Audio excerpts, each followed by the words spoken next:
Actes des Apôtres. En ces jours-là, Étienne, rempli de la grâce et de la puissance de Dieu, accomplissait parmi le peuple des prodiges et des signes éclatants.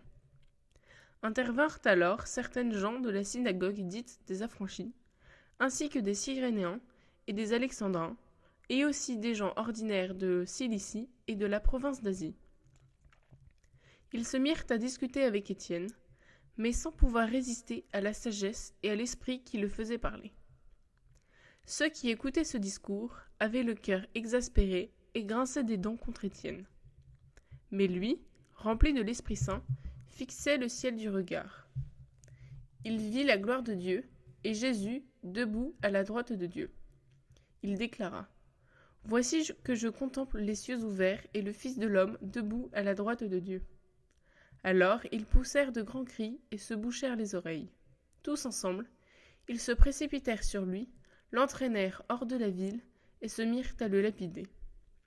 Les témoins avaient déposé leurs vêtements aux pieds d'un jeune homme appelé Saul.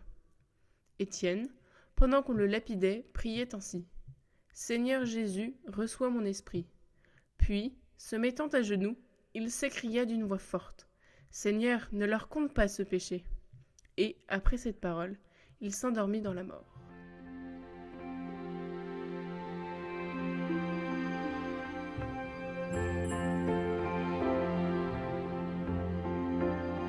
Évangile de Jésus-Christ selon saint Matthieu. En ce temps-là, Jésus disait à ses disciples : « Méfiez-vous des hommes, ils vous livreront aux tribunaux, et vous flagelleront dans leurs synagogues. Vous serez conduits devant des gouverneurs et des rois à cause de moi. Il y aura là un témoignage pour eux et pour les païens. Quand on vous livrera, ne vous inquiétez pas de savoir ce que vous direz, ni comment vous le direz. Ce que vous aurez à dire vous sera donné à cette heure-là. Car ce n'est pas vous qui parlerez, c'est l'Esprit de votre Père qui parlera en vous.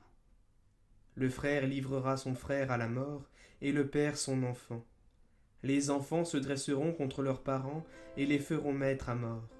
Vous serez détestés de tous à cause de mon nom, mais celui qui aura persévéré jusqu'à la fin, celui-là sera sauvé.